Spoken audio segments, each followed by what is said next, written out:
I believe all of the participants who have joined are students, and I believe also believe that all of you can understand English as well as Malayalam. So is it convenient for me to mix it up, or should I stick completely onto English? What is your Uh, preference?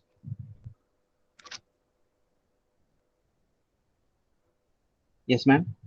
Sir, actually, we have North Indian participants also, so it Okay, will be better okay, if okay. you are Right, right, right, conversing in English. Okay, okay. right. Fine, fine. So yeah, so as ma'am introduced, my name is Arun, and I am currently working as a faculty in an engineering college.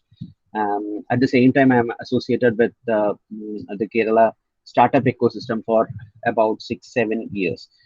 I have a small company as well. It's by the name Slate and Pencil, which primarily focuses on HR consultancy as well as organizational development for recently started companies or startups, you may say.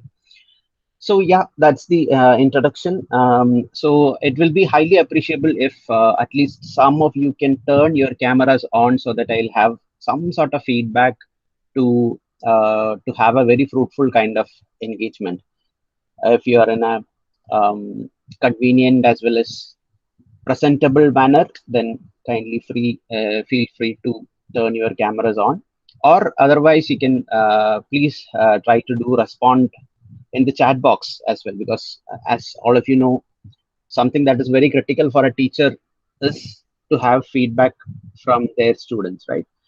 But unfortunately, for the last 2 3 years, we are behind all these one-sided screens where we can't even see what is the expression you people are owning. So it'll be highly appreciable if at least some of you can turn your cameras on. Otherwise, please be active in the chat box. Yes. So shall we start with the session? If it is a yes, kindly give me a one in the chat. Otherwise, give me a zero. Please let me know if you people are ready. Ashwin, Anil, straight away I can see your response. Thank you so much. Typing one or zero is not a great deal, I believe. So I want all of you to have a very responsive kind of approach. Yes. Is there any zeros? Avinash, Abhishek, thank you. Yes. So we'll quickly start with the session. So the first thing which I want to do is we have a very small puzzle over here. It is a very familiar kind of thing as well. All you have to do is count the number of squares in the picture and respond in the chat. You may see multiple possibilities, multiple patterns can be created from the pic. So accordingly, all you have to do is just count the number of square possibilities and respond in the chat. Yes.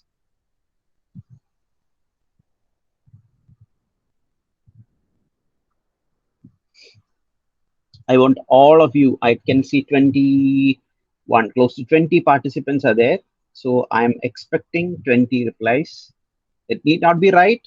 It still, I just want to know.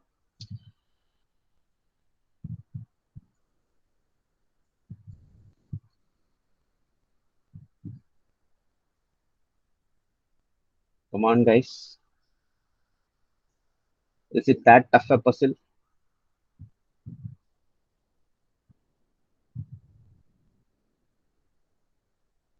I'm audible, right? Yeah, 32 is the answer by Ashwin. Let's wait for some more responses. Dinesh says 35. Okay. Abhishek says 45. Okay. Ashwin, again, you came with another answer. It says 40.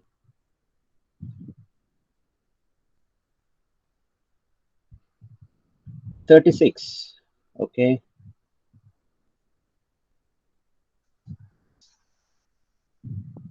How about the others? See, normally when I put this picture up in any session, I can see my comment box or my chat box getting flooded with answers. Anshul Anthony says 36. Krishna says 40. Joseph says 40. Avinash says 40. Paul George 36. Okay, wonderful. So coming to the right answer is actually 40. Right? You can simply search for the puzzle in YouTube and you'll get how it has been solved. But the thing is, or simply you can go through this picture where you can see 16 squares from top to bottom, right? So let's say I am assuming that smaller units, which is clearly visible as 1 by 1 squares. So I have 16 1 by 1 squares from top to bottom, and in the middle combination as well, you can see two 1 by 1 squares, making it a total of 18 1 by 1 squares. And how we'll solve the rest of the problem? You can see, if I am considering that primary unit as a 1 by 1 square, then I have 0.5 by 0.5 squares in the center, right? So 8 squares are there. So I'll be counting all by 0.5 by 0.5, 1 by 1, 2 by 2, 3 by 3, and 4 by 4. And once I add all these things up, I'll get 40, right? So 40 is the right answer for the puzzle. But as per statistics, it says that 92% people who try this puzzle for the first time fails. So that is a fun fact. 92% people tries this for the first time fails. So 92% people failed. I also failed. So I'm happy, right? We are always happy to be part of the majority. My first answer was similar to Paul George and Anshul. I got my first answer as 36, right? So why do we have this puzzle over here? Is it because I just want to know what is your IQ or what is your math ability? No, right? What are the key knowledge that we require to solve this particular problem? Can you quickly respond? What are the key knowledge that is required for anyone to solve this particular puzzle? Or what are things you need to know?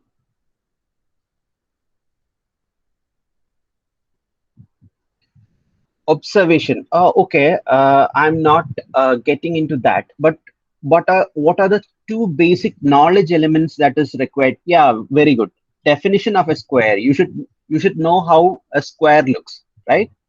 And the second knowledge element is you should know how to count, right? So these two things are essential for solving this puzzle. And I'm 10% sure that almost every one of us is having these two knowledge levels. We know how a square looks like, and also we know how to count. But when we applied these two knowledge elements, and came up with a result, at least some of us went wrong in the first try, right? So we have the knowledge, but when we applied it, we came with a negative output. That's the case here, right? And that is the exact case the entire media is shouting at the graduates or the education system as a whole. That is, everybody says that we have the knowledge, but there is an inability or there is a gap while we apply this knowledge to come with a desirable output. So application of knowledge is called, can anybody say what is application of knowledge? Or what is the general term that we refer when we apply some knowledge? It is called a skill, right? So application of knowledge is called as skill. And every media is debating that there is a huge skill gap in our education system.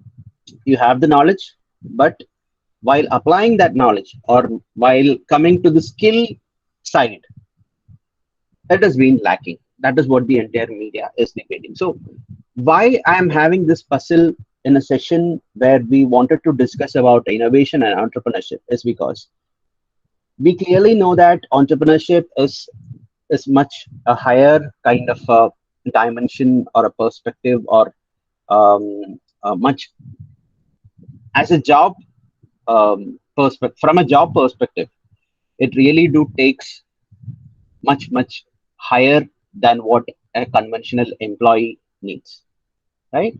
So application level is definitely higher than the knowledge level, right? So whatever things we learn, whatever things we observe, whatever things we perceive, it has to be grabbed, and we should be in a position to recollect and redesign that knowledge according to whatever situation that is presented to us, right?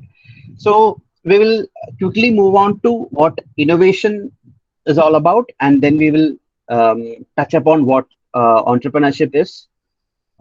Regarding the title, innovation and entrepreneurship as a career option, I always tell my students not to see innovation and entrepreneurship as a career option, but I always tells them to perceive innovation and entrepreneurship as a mindset or a lifestyle, right? It's not a designation, or it's not a um, job role. Okay, so you have to consider innovation as well as entrepreneurship as a mindset. So to make it as a mindset, 1 2 hour session or 1 6 month course, that will not be enough, right? So for making or for imbibing these two qualities into you people, what you have to do is you have to slowly uh, slowly connect the skill sets that are needed for an entrepreneur in your day-to-day life and make it a habit, right? That is how we need to proceed.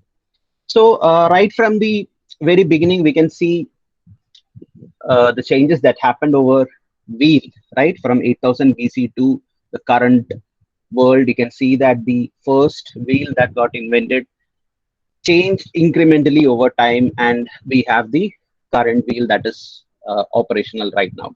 Evolution that happened over light bulb, from flame to incandescent to fluorescent to LED. Still, the research is going on. We can even think, and we can even see videos like when you reach your home from a busy day, there will be sensors which will map your facial expression, and your actual mood, and the light setting will be adjusted accordingly, right? So many changes are also brought in that industry as well. Here also you can see incremental changes from flame to incandescent to fluorescent to LED. Still, the research is further going on. And evolution of transportation. In the initial day, we used to walk on foot. Then we used animals to carry us. Then we had carts pulled by animals, and then we had that remarkable change, right, from animals pulling carts to an automobile, which was a very significant sort of a transition. So, regarding this single transition, Henry Ford has a very interesting quote about it. I guess at least some of you might be knowing that.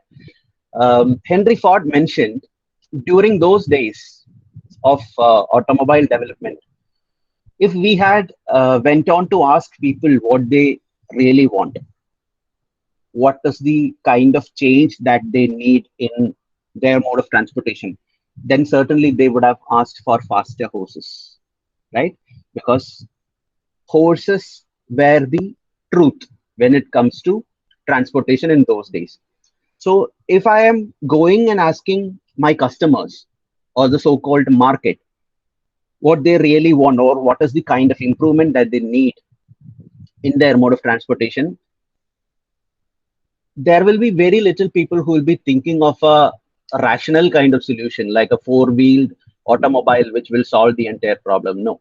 So taking information from the market is important. Yes, we need to agree upon that. But depending only just upon the market for coming with an innovation, that may not help all the time, right? So that is one point which I want to connect over here. And yeah, regarding the evolution of transportation, we also know that the entire thing is changing like anything. We are discussing about electric vehicles, autonomous vehicles, vehicles communicating with vehicles, vehicles communicating with traffic lights, right? So the entire system is being changed. When it comes to communication, certainly we can see a great deal of change that also happened incrementally over time. In the initial days, if you get stranded in some forest, what we'll try to do, we'll will try to make some fire, right? And upon seeing the smoke in the skies, people from the outside world will come for rescue. Then we used pigeons, then we had the postal system, then we have the emails, Wi-Fi, and yes, just like the example which I mentioned right now, now we have things being connected with each other, right? The problem of solving connectivity between two people, or the problem of connectivity among people itself, got solved by several different medium. Now we are trying to connect between different things, right? So for instance, we are living in an age where you can append whatever sensor you want with any device and make it a smart kind of device, right? For example, I can add a sensor to my pen and make it a smart pen. I can add a sensor to my bottle, water bottle, and it becomes a smart water bottle, right? Or even assume that if you are a you are becoming an IT employee, and you're working nearly 8 to 10 hours a day. And maybe let's say after 5 years, you are going to consult a doctor saying that you are having a back pain. Then at that instant itself, the doctor might be having a log of your sitting posture, because your chair has been continuously monitoring your sitting posture, and it has been pushing the data onto a cloud. So these kind of changes are happening in the communication industry. The evolution that happened over computers over time, if you look, the first computer ENIAC was almost the size of a building, right? So from there, it reduced drastically in its size as well as power proportions that we all know. The mobile phones which we use can also be considered as a very powerful potential computer. And evolution of telephones over phones. So why I am touching upon all these evolutions? In all these cases, what you can see is a gradual change that happened around that particular product or process, right? It's not like a huge leap from one product to another product. No, in every these changes, you can see a good amount of time getting invested, right? And these changes happened incrementally, right? So I'll come to that. Another great example for innovation is the evolution that happened over phone. We clearly know that we had the rotary phones in the early days, which were heavier, bulkier. You may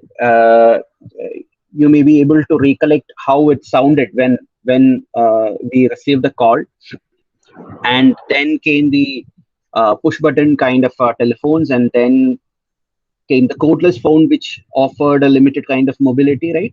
And then we had something which is called as the normal mobile phone. The mobile phone which got extremely popular in India in the early days.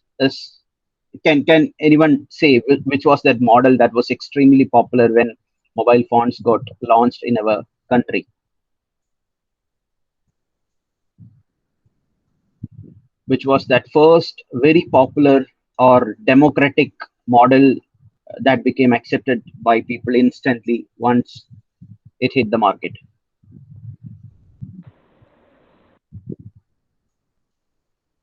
Somebody has unmuted. If you can say the answer, that is perfectly fine. Nokia. Yeah, it is by Nokia. Yes, Ashwin, Nokia 3310 is that particular model. I guess all of you might be remembering that bluish colored phone with some sort of a greenish yellowish kind of a screen with it. And there were so many attractive features that got included into that particular phone, that connected with we as its users. Can you remember some of the very critical features that made its customers really excited in Nokia 3310?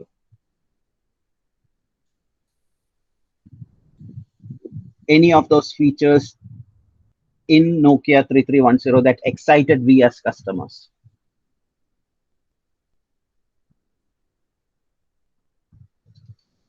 Text message, wonderful, right? That is one very good example, because if you have not enough content to convey through a call, you can simply type and text. So text message is that one very interesting feature that Nokia 3310 had. Yes. Snake Game, wonderful, time killers. Snake Game was a revolution, right?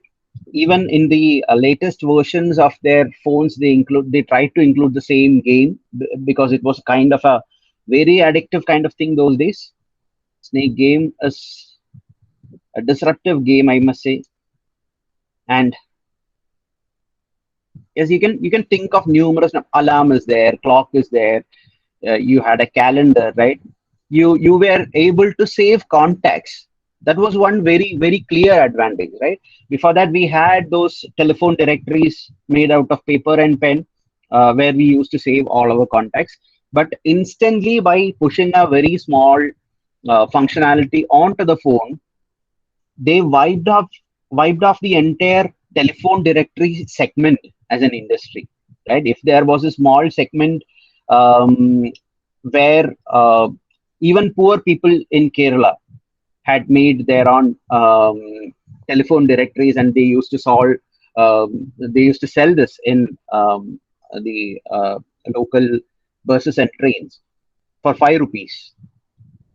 So they lost their business in a single day, simply by pushing one feature onto that this particular device. And then we can see that the evolution that happened around phone, they simply added a LED light onto that phone to make it a torch phone. So torch is another independent device, right? So it got simply added to the device, and suddenly nobody will go to a shop to buy a torch. That is the kind of evolution that happened over mobile phones. And then we can say numerous number of things like radio got added, camera got added, then color screens came, touch screens came, there is resistive, capacitive, and whatnot. Now you have whatever facilities are there in a phone, it is simply uncountable. You can't, when you think of buying a phone, you have to compare a lot of parameters, right? You'll be checking its camera, you'll be checking whether it is having a pop-up camera, front camera, how many megapixel it has got, whether it has a face recognition, fingerprint sensing. So numerous number of things we need to go through while purchasing a phone. So I would love to see the response if I post a question like, what if the immediate product that got launched in the market after our first rotary phone is the highly advanced mobile phones which we use these days? What if the next model got into the market immediately after the rotary phones is the highly functional smartphones which we use today? Then will that product be a success or a failure? It would have failed, right? And why do you think it will fail? Is there any specific reason?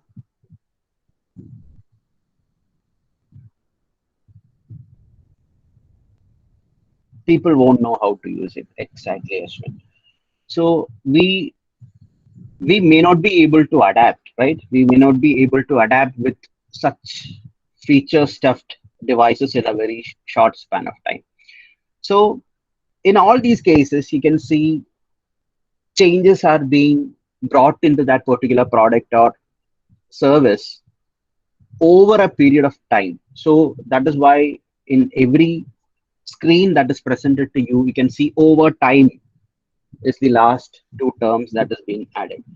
So in all these cases, all these things are innovation, but all these cases are specific examples for incremental innovation. So what is incremental innovation? There is one model that is existing. Upon that, we are bringing in some sort of modification, which is a limited scope of modification, and we are deriving some better utility out of it. It's not like a giant leap or a disruptive kind of change that is being brought to that particular product. So all these things can be categorized under incremental innovation. So at this point, we need to also know what innovation specifically means. So I have three photographs. What you have to do? You have to identify the personalities. In 3 photographs, you can see 4 different personalities. If you can identify any one of them, please post it in the chat.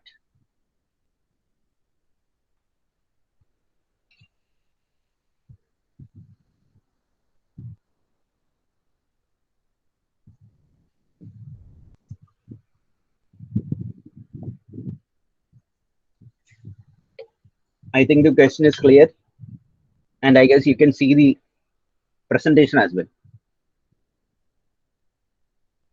So you have 4 different personalities. If you can identify, yes, Krishna, you're right. Steve Jobs is the person in the 3rd photograph. What about the first 2? The second one is also very simple, but it would have become very tough if I had posted their individual photos. No, Benjamin Franklin. It's not Benjamin Franklin. Yes, the second one is Wright brothers. Very good. And the first one is, any wild guesses?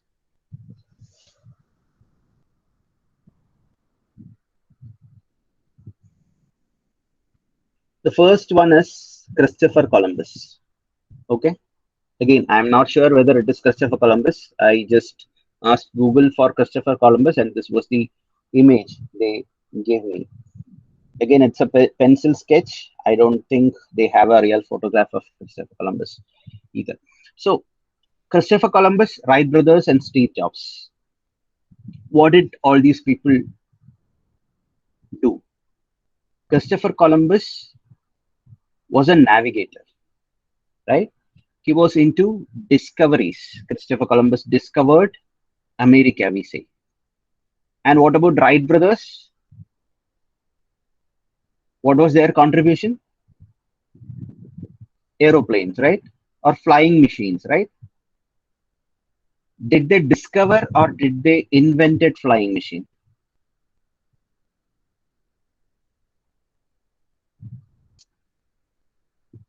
They invented flying machine, right? So what is the difference between discovery and invention?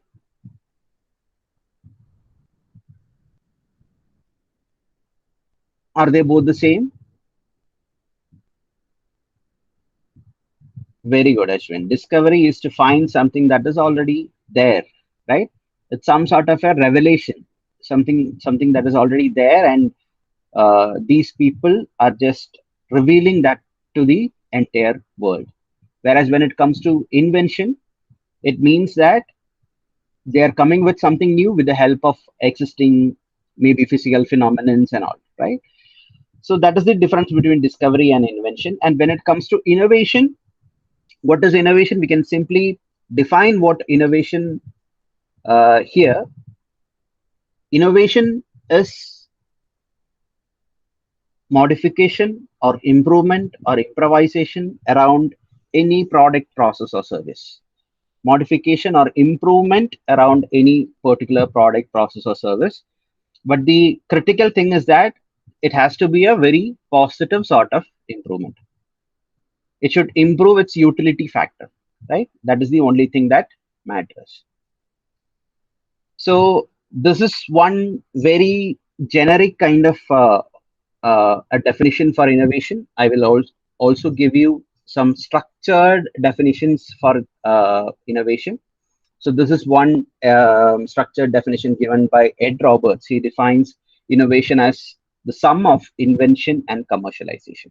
Okay, so there should be some invention and there should some element of commercialization that is being added to it. Then only you can call it as a innovation, says Ed Roberts. Who is Ed Roberts? He was the head of MIT Center for Innovation and Entrepreneurship.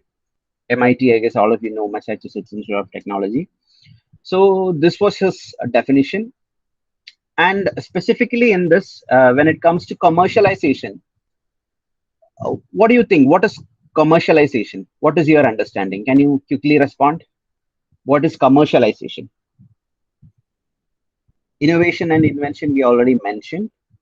So if you have any thoughts what commercialization is all about, then kindly post it in the chat.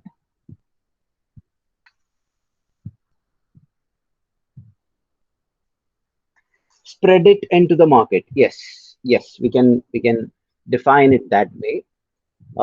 Some people used to say that commercialization means it should have some sort of a monetary kind of element being attached to it. So every time we need not define it that way. In this definition, you can simply think commercialization synonymous to popularization. Okay, if it is being connected with people, or if the product is launched in the market as you mentioned, that is enough.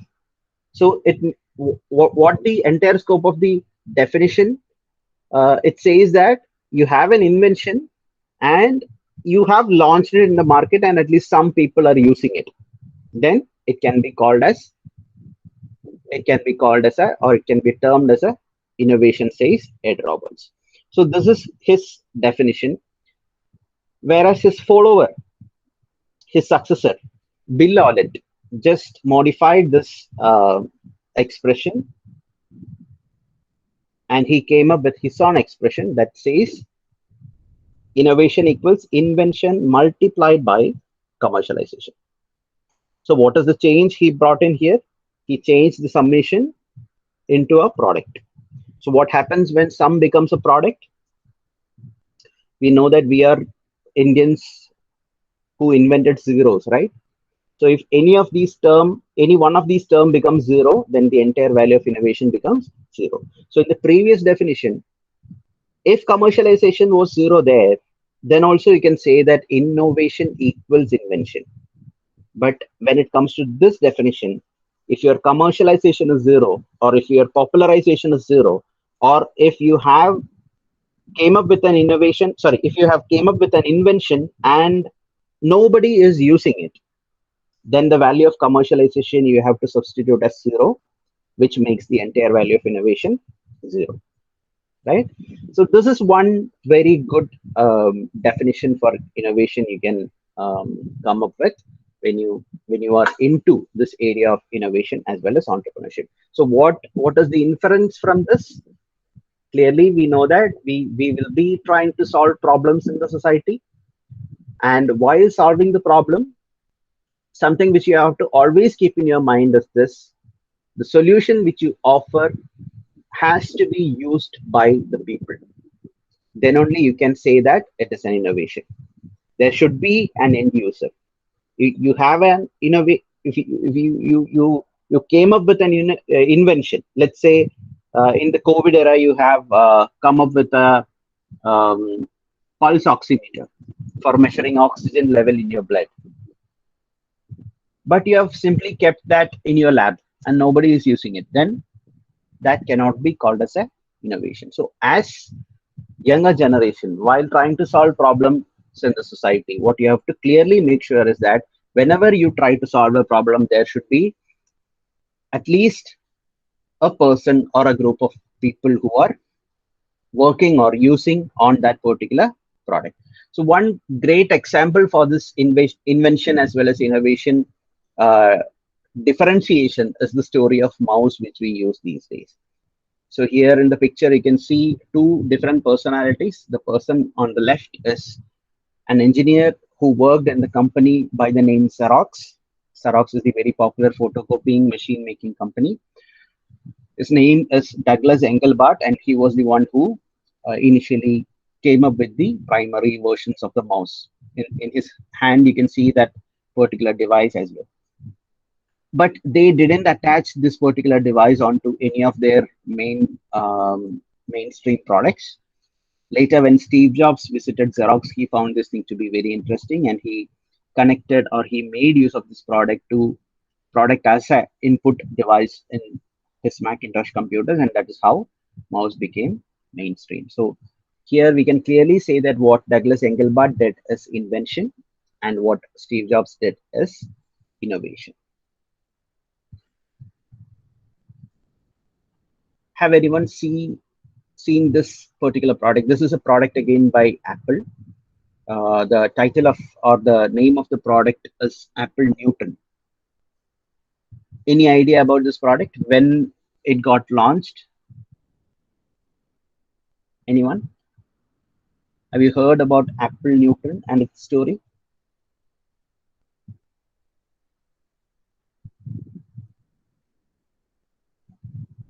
Apple Newton got launched in the year 1993, right? 1993, it got launched in the market and the product failed miserably. Can you imagine Apple, which is to be considered as one of the most successful companies in the planet? They came with such a revolutionary device, yet it failed. Can anybody guess what is the reason for their failure? It is the same thing which we mentioned just before. People couldn't understand what all the features are there, or what they have to do with this device was kind of not clear for them.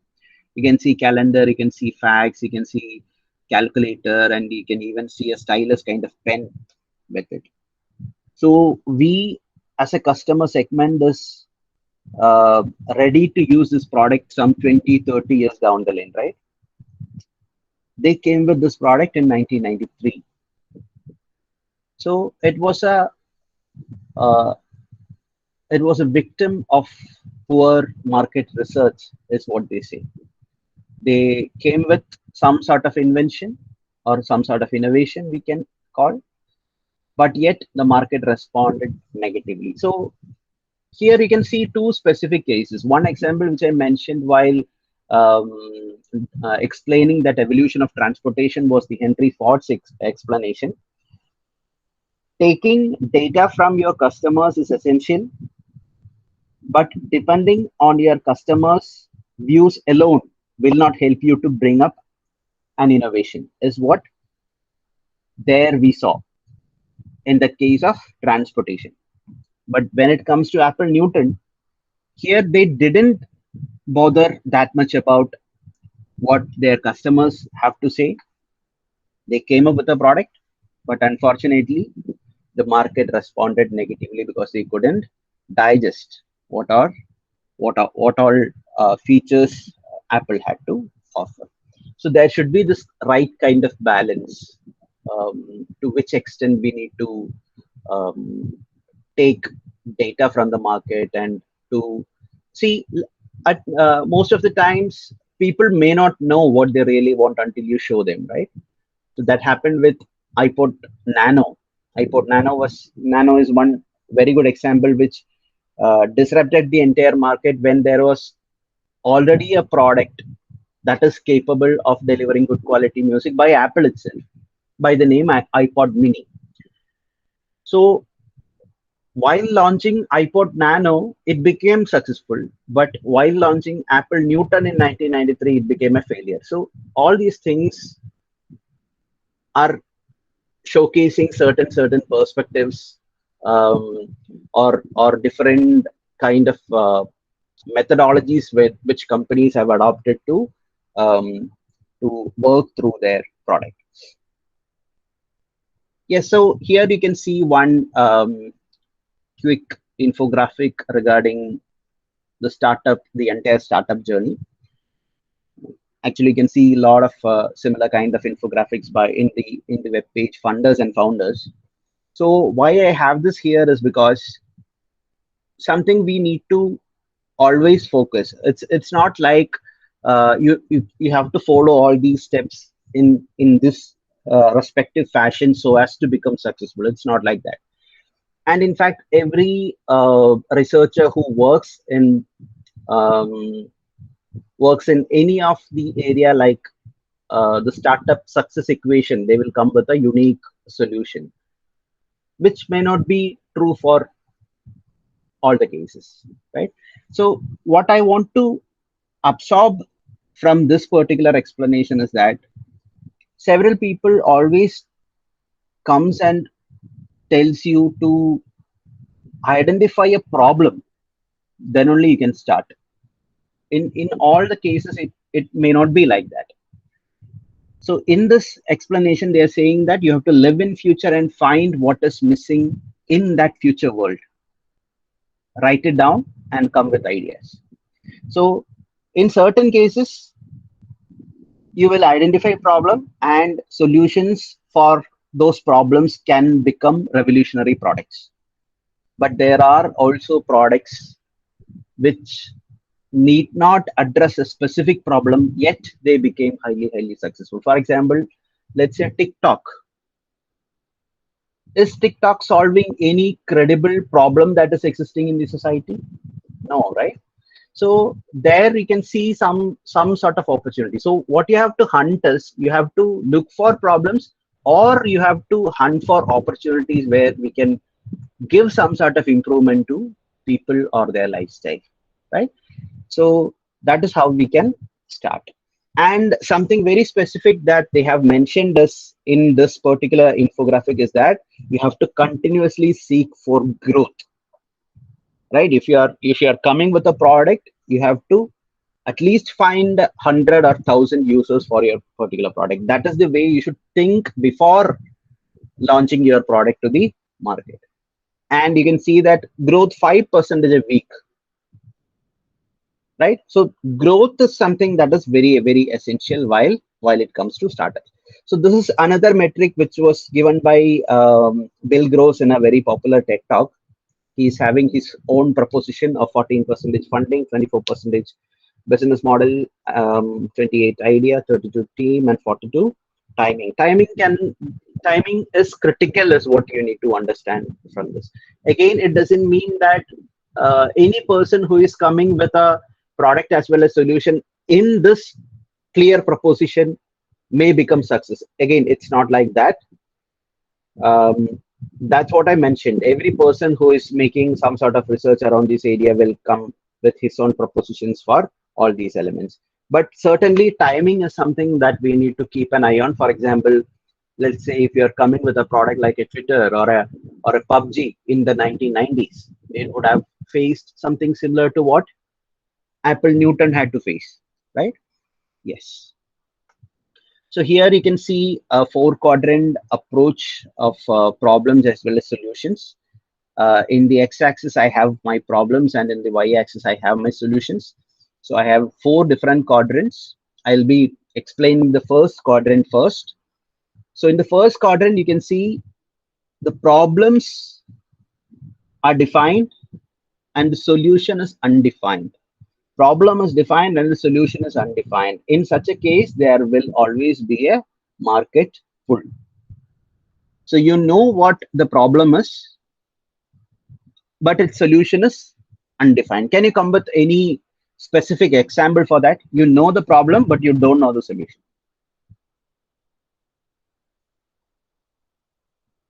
Anyone? You have the problem defined in front of you, but the solution is not yet identified properly.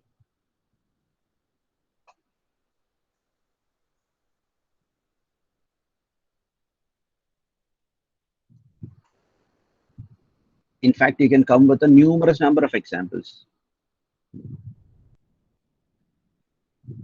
Anybody?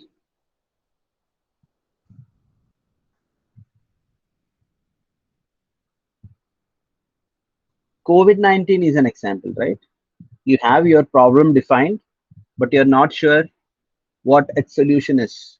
Yes, of course, we have vaccines, but we are not yet sure the vaccines which we already took will be sufficient for defending the spread, right? So that can be categorized under market pull category, or the example which we mentioned right now, electric vehicles. We know that the migration from non-renewable to renewable sources is essential, and the fossil fuels are depleting very fast. So there's a very essential need to switch on to something that is in the renewable mode. So EV, there is always a market pull for electric vehicles as well. So that is the first quadrant. Now I coming to the third quadrant, that is the technology push, where your problem is not defined, but you have a solution identified for it. You have not identified the problem properly, but you have made a solution for it. This normally happens with so many projects in the engineering colleges or universities. They always, some at least some of those students who try to work in a project, they tend to do so many assumptions around the product, and because of that, what happens is Yeah, I can quickly connect with one of those examples which a group of our students did. See, this was their project. They came up with a walking stick for the blind people. Okay, a walking stick for the blind people, which will specifically address indoor navigation requirements. That is, if a blind person is there and he want to navigate to washroom from a specific room, then this blind walking stick will convey the direction in terms of certain vibrations. Okay, so the blind man has to learn what is the instruction that are given by um, the stick, and here they are conveying those instructions in terms of vibrations. So they had something like a joystick or a or a gaming unit. In that, clearly it will vibrate in the right side or the left side or straight or backwards. Every direction has been captured. They had some sensors in the doors and all, and they have technologically solved that particular thing. But during their pitching or during their presentation, the panel asked how many blind stakeholders were there while you were doing this research, or from how many people you collected the data for solving this particular problem. And their answer was zero. They haven't even connected with a single person, or they haven't even interacted with a single blind man or blind woman to identify whether they have this sort of a requirement. So since they haven't interacted with any of them, what was the end result? They ended solving an assumption. They assumed that it is a very critical problem for a blind person to navigate indoor. But maybe it may come very naturally for him or her. And also there may be complex problem for that blind person, which our technology can very easily solve. So to connect these two dots, there should be communication, right? Otherwise, you'll be pushing in technology. Apple Newton is also an example for technology push. And in the second quadrant, you can see your problem is not defined and your solution is also not defined. Then you can refer it as a fantasy, right? You don't know the problem and you don't know the solution. Coming to the fourth quadrant, you have the problem defined and you have identified a solution for it. And that is where the actual business happens. The problem is existing there and you have already come with a solution. And that is where the business will happen. So this is something which you need to keep in your mind. So I'll quickly connect a term by which is called as a design thinking. Design thinking is considered to be the backbone by so many popular MNCs these days for solving critical problems. Design thinking is a framework that is used by Google, Apple, IBM, Adobe. So many very popular companies do depend upon the framework. It is nothing but user-centric problem solving. You have to empathize completely from the perspective of an user before solving that particular problem for them. So this is the entire framework. It is divided into 5 different segments. The first one is empathize, second one is define, third one is ideate, fourth one is prototype, and last one is test.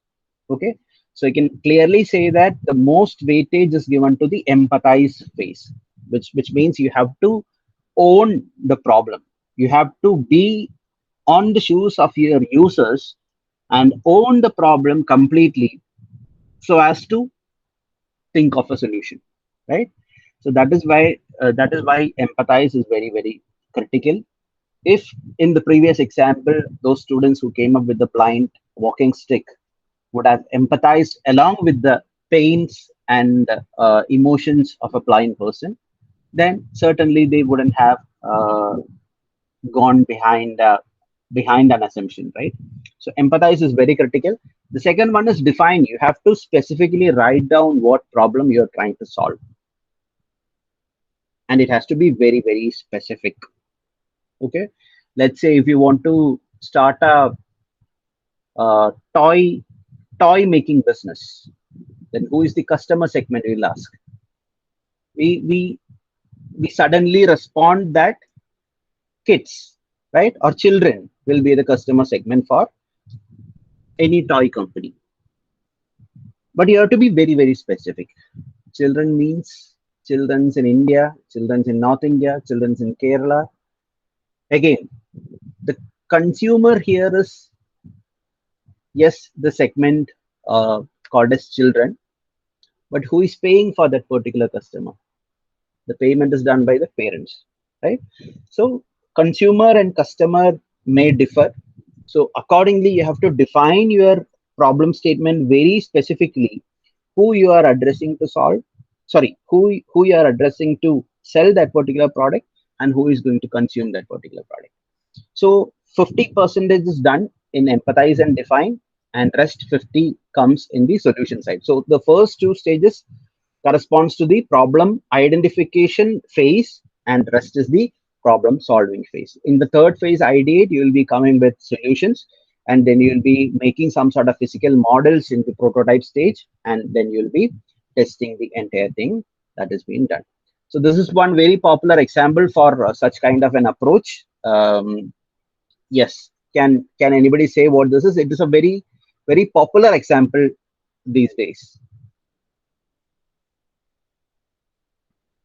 What is this image?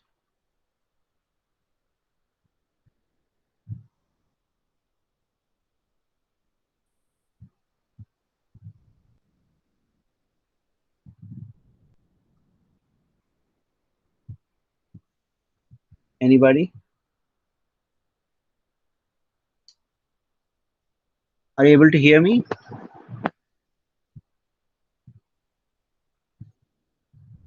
Hello?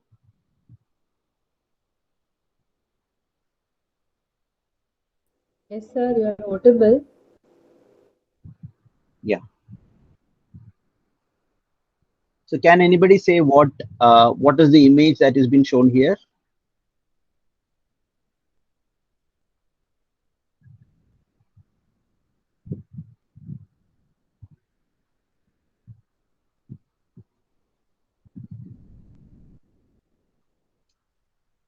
Steering the boat.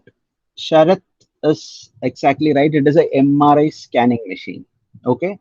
But definitely on the first look, you'll be having that feeling of a boat, right?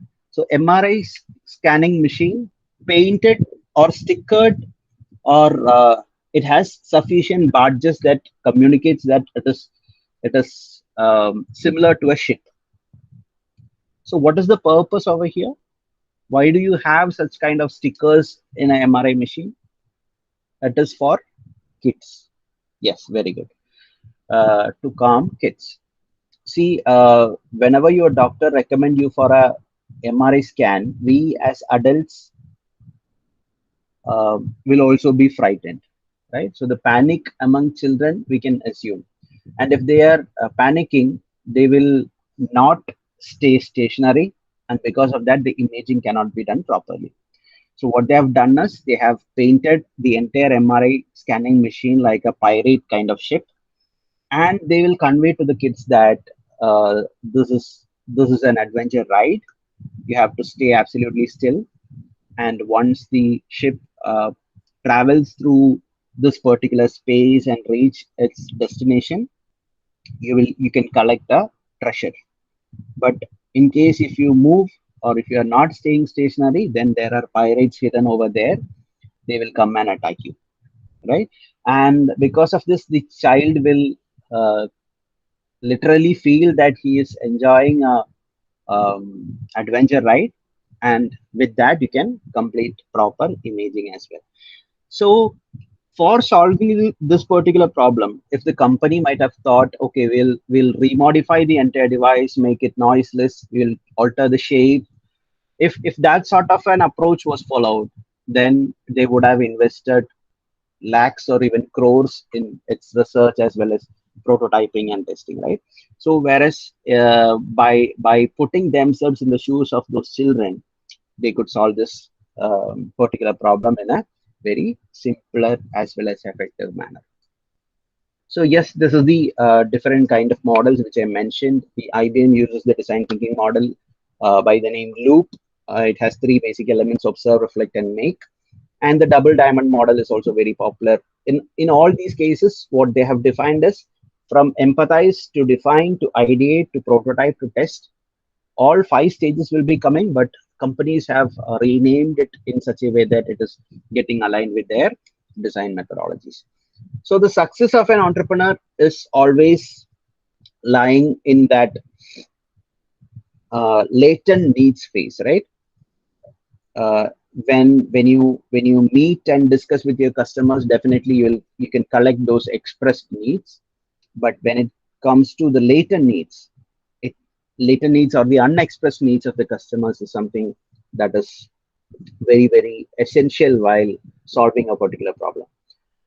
And for identifying those latent needs, I believe Google Forms don't help here. Okay, for identifying those unexpressed needs of your customers, you have to establish direct conversation. You have to speak with your customers. You have to be in loosely bounded conversation with your customers, and you have to be very very observant about it as well. When they are conveying some sort of difficulty, what is the pain they have in their forehead? You can see visually, right? Or if they are mentioning some sort of excitement while using a particular product, you can see that particular glow in their eyes, right? So these are those critical things that is very very essential, that makes a product successful and a product amazing, right? So the focus should be on identifying the latent needs or the unexpressed needs of the customers while launching your product. So coming to so all these things, I was simply connecting with innovation. So when it comes to entrepreneurship, uh, as I mentioned earlier, Steve Jobs was the one person who identified the business possibility behind the mouse made by Douglas Engelbart. So entrepreneur should be a person who who will be able to popularize and attract some sort of cash flow behind your particular product, right? I guess in the movie English Binglish, they have defined what the definition for entrepreneur in a very simple manner, right?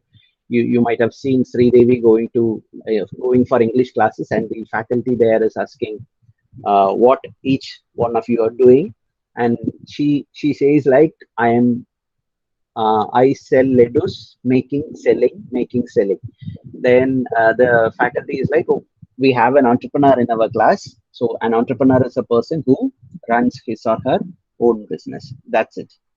That's the simplest definition you can come up with. So another definition which I have is by Richard Branson of Virgin Group.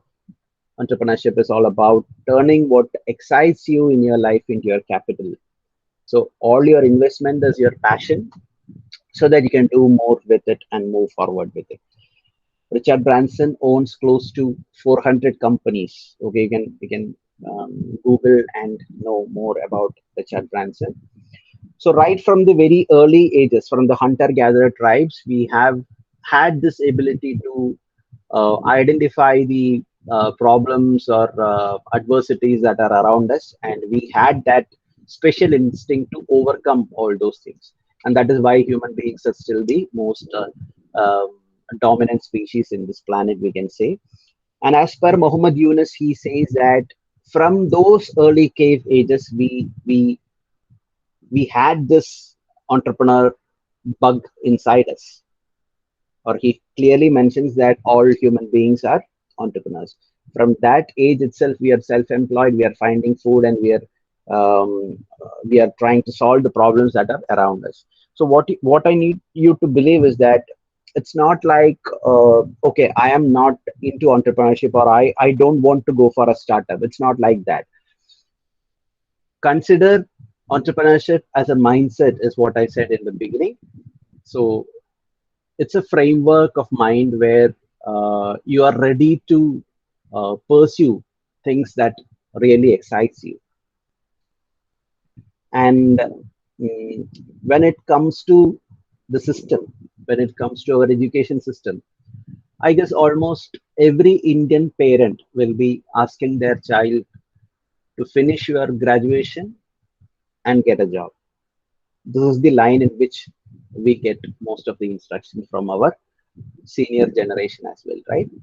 So very few people or very limited people tells us to finish your graduation and give try giving some job opportunities for your fellow beings.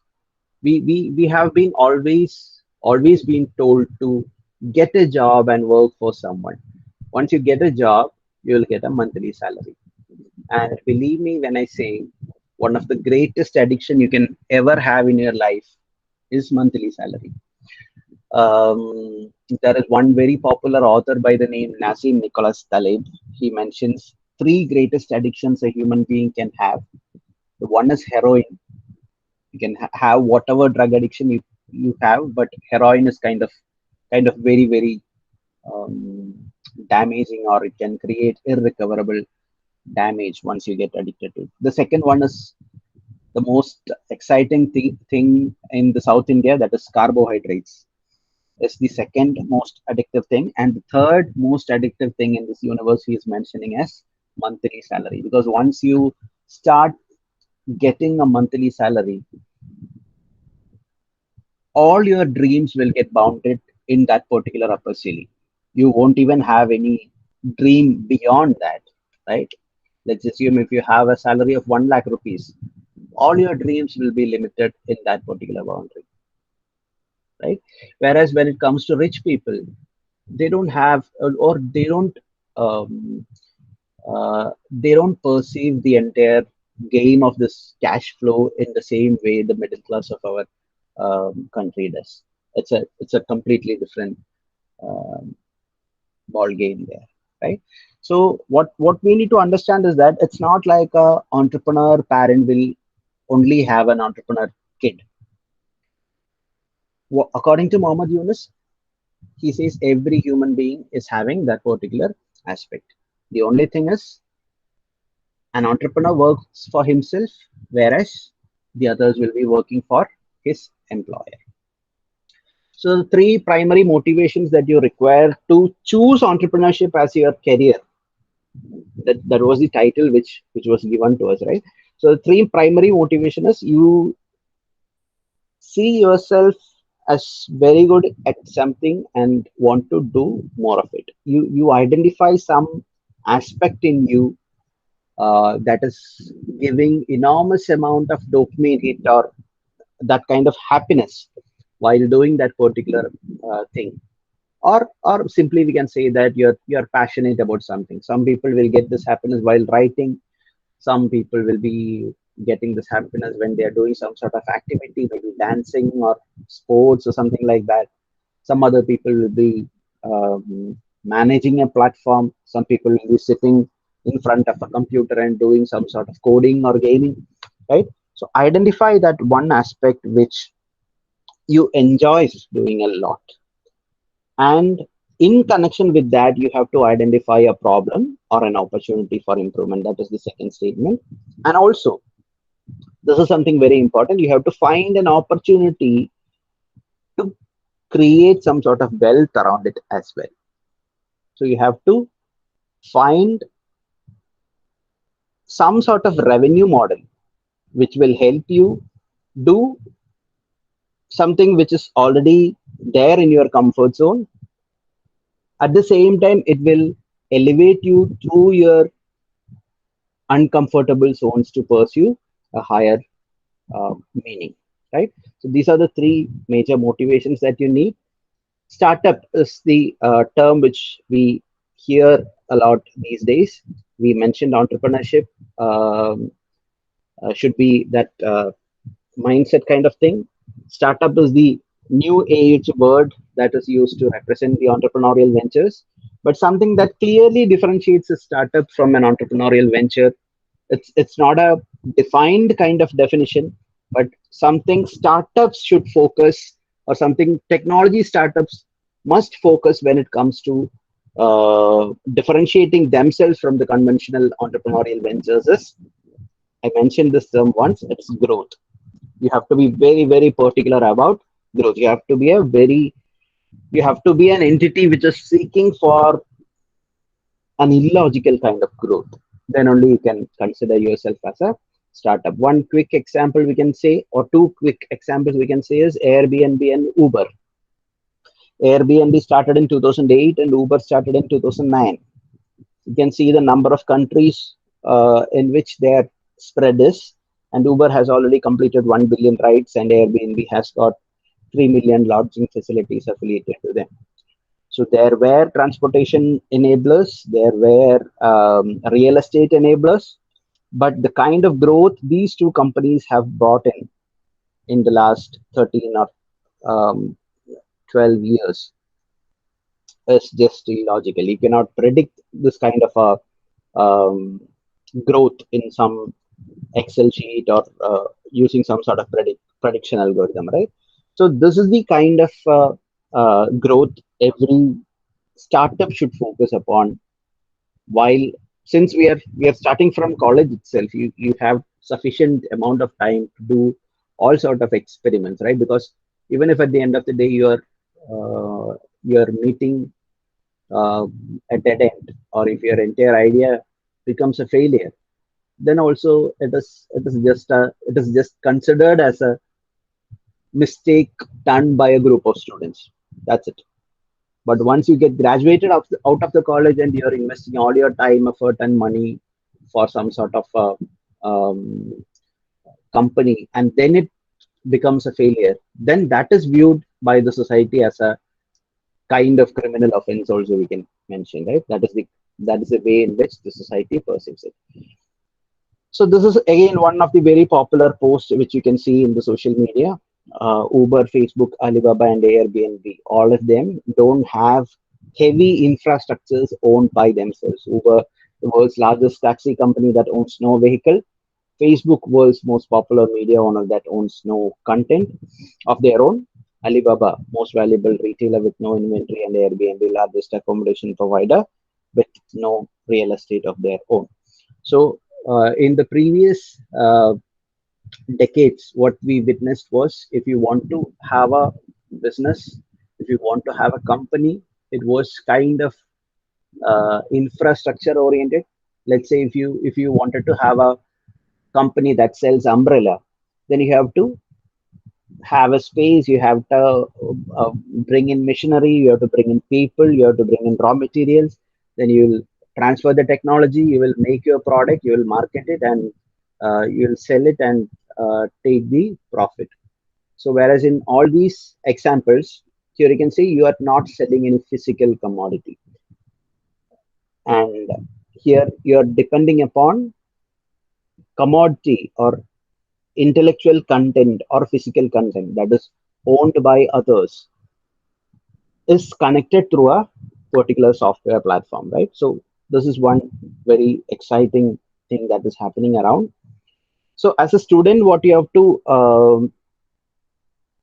do while in your career space, or all these innovation councils or entrepreneurship centers in your campus, what they are trying to do is this: you as a student, you're coming into the campus, all these centers will be trying to inculcate problem identification as well as problem solving skills onto you.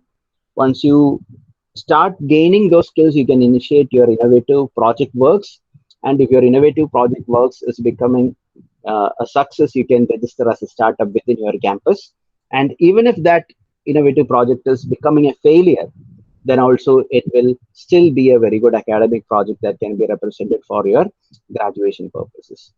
And if you are gaining traction as a startup, you are gaining more number of users for your particular product, then you can think startup or entrepreneurship as a career option.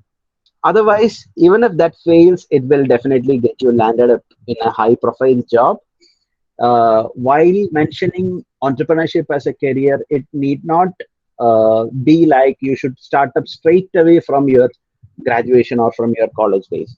You can even take up a high profile job, then you can gain some experience. You will experience how money works in reality, and then you can come up maybe 10 or 15 years down the lane, and you can start your own venture. That is also possible. Yes, so this is my Innovation and Entrepreneurship Development Center in my college. We have named it as Catalyst. It is primarily focusing on imbibing all these problem solving as well as problem analyzing and problem identifying skills on the students, so that even if they don't start up straight away from college, they will have these kind of framework, which will make them start up at some point in their life. And what we tries to do is that if any of our alumni or if any of the other people in connection with the ecosystem is thinking of a startup, then we can pitch in and offer whatever facility they need, like workspace or internet or mentoring, or what are the essential things that are needed for them. It can be provided in the center. That is the focus in which we are working. So these are some of the images of our activities or events that happens in our campus. I will quickly recommend some books also if you want to pursue entrepreneurship or innovation as a career, or for general employees also. If you I guess at least some of these books are very very popular books these days, and you'll be knowing about it. The first one is Start with Why by Simon Sinek. There is one very popular TED Talk also, Must Give a Try While You Are in College. It's a very exciting book. Then the one thing, this will give you an idea of how powerful things can turn around if you keep your focus on one particular aspect of anything. So it's a very simple read, a very small book, but yet very very powerful content you can absorb. This is kind of a very kind of an academic approach to entrepreneurship. Again, the author is the same person which I mentioned who gave that definition for innovation, Bill Ollett. Bill Ollett was representing MIT, and the book's name is Disciplined Entrepreneurship, because from this book I took that particular definition as well. So for serious entrepreneurs, I must say this is one really exciting book which will give a lot of ideas, a lot of technical approaches which can be guide you through the entire process.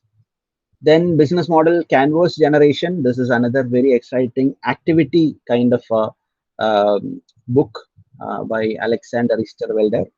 Uh, I guess all of you clearly know that if you want to start a business and if you want to get a bank loan, you have to submit something by the name of a business plan, right? So the entire business plan is a this kind of a book that that may uh, that may be having a lot of information, and about 100 200 pages it will have, whereas the entire concept of running that business can be brought in onto a single canvas by this particular model. This is a process, or this is a kind of a chart which is given by Alexander Easterwelder. So business model canvas it is called, and you can try it. It is a very exciting kind of thing once you practice that particular model. Rich Dad Poor Dad is a very popular book which will get you further understanding on how money works and how rich people convey the idea of dealing money to their kids, and something that poor as well as middle class category doesn't do. Since we don't have any very structured kind of financial education in our schools or colleges, we need to seek that particular knowledge from outside. So again, a must read book during your graduation days. Yes, so that's it from my side. I don't have enough content to fill in. If you have any questions, I'll be available for the next 5 10 minutes. Um, yes, if you have any questions, you can post it in the chat, or you can ask it straight away. These are my contact credentials. Preferably, I would like to connect through LinkedIn. Um, so if you're interested, we can connect and have further discussions. From the presentation, if you have any aspect to discuss, or if you have any suggestions, or if you have any points to add, then feel free to do that. Yes. Thank you so much. Thank you so much, sir, for the wonderful presentation. Now I would like to ask the participants if you have any queries, please post that in the chat box, or you can unmute yourself and ask the questions. Sir, I have asked this question in the chat box itself. I Yeah. asked that Yeah. what are they selling, those Facebook, Uber, or these things which don't actually sell any physical things? What are they Yeah. selling? Yeah. Let's take the example of Uber. Okay. Uber doesn't own any single taxi of their own. Then yet how they are making this revenue? They all they have is a single platform or a software or an app, right? Through this app, they'll be connecting the transporters as well as travelers, and they are bridging a win-win solution for all of them, right?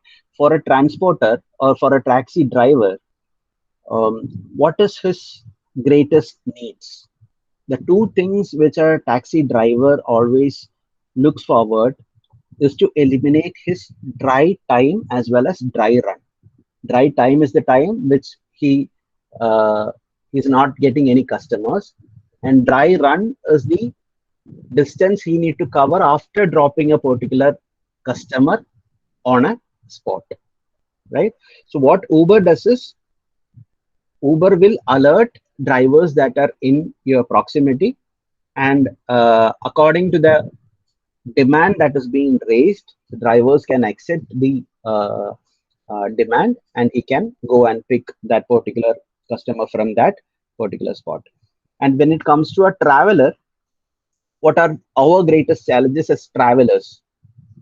From going from one point to another, uh, we may not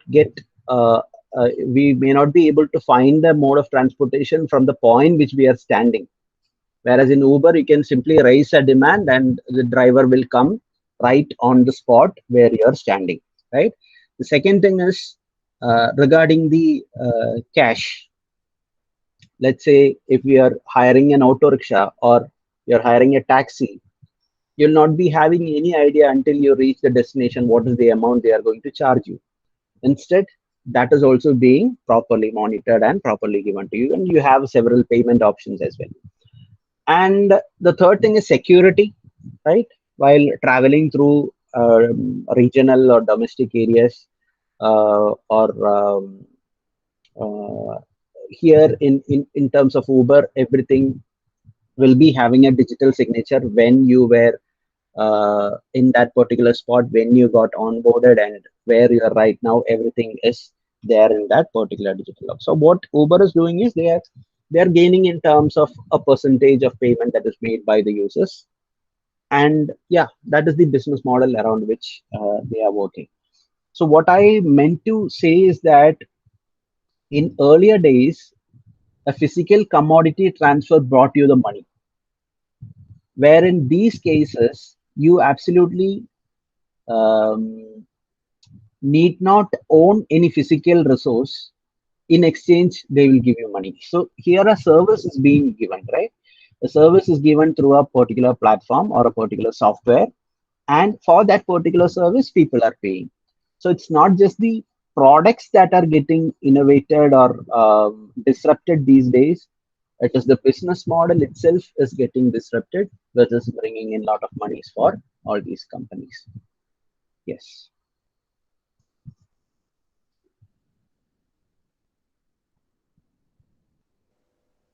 Uh, are they selling assurances or removing insecurities? Yeah, kind of. We can say that because that are the pain points that a customer is having or a traveler is having, right? And Facebook also, we know they are generating bulk of data.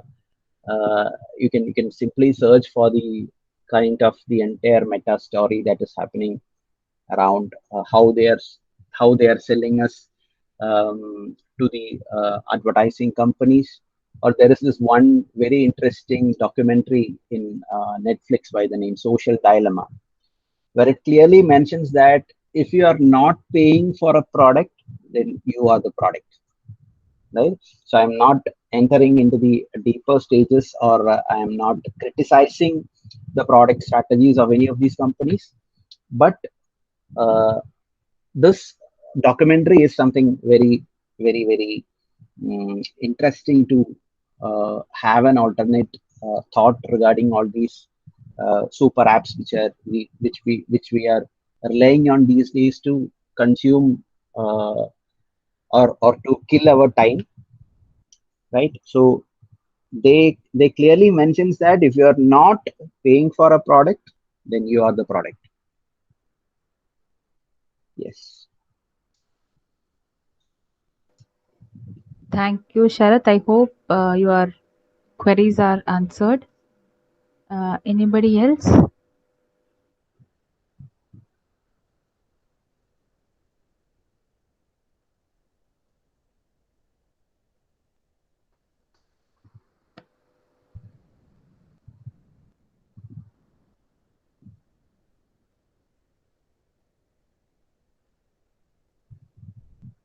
Is there any other questions?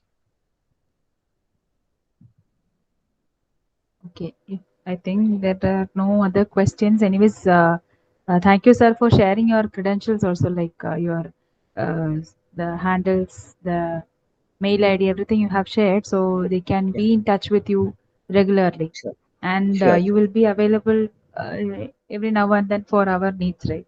I hope. definitely. Yeah, What I yeah. want Okay. to convey is that Uh, it's not like not our entire Kerala ecosystem is now in a um, very nascent stage, so that you won't be able to see any sort of competition uh, or a comparison between colleges or students or faculty members like that. But the entire system is collaboratively moving forward to create some sort of a change or movement in the society. So entire Kerala ecosystem is working in this kind of a synergy where we can clearly leverage upon our individual competencies and harness the individual competencies to um, create a better tomorrow. So that is the way in which all of the IEDCs and IICs works in our state is what I believe. So definitely at any time you can push any queries or demands in connection with startup or projects or funding or anything related to that. I'll be open. Yeah. Yeah. Okay, sir. Thank you. Thank you so much. Actually, I forgot to mention one more thing. You Yeah, are the co-founder of Slate and Pencil also. It is a startup company right, right. based on KSUM. So I forgot to mention that also. Yeah, Yeah. So definitely. thank you so much, sir. Even in a short notice also, even in your busy schedule, you were telling that at 4 o'clock you have another appointment. So even in Exactly. your busy schedule, you took that. Session very nicely. So thank you so much in on my personal behalf and on behalf of all the participants as well as IIC of School of Engineering. I would like to thank you and hope to meet you soon in person for some workshops on hands-on training or etc. in our college. Thank you. Thank you. Yeah, yeah. That will be Thank you so. delightful. Thank you. Yeah, yeah. Thank you so much. Thank you so much.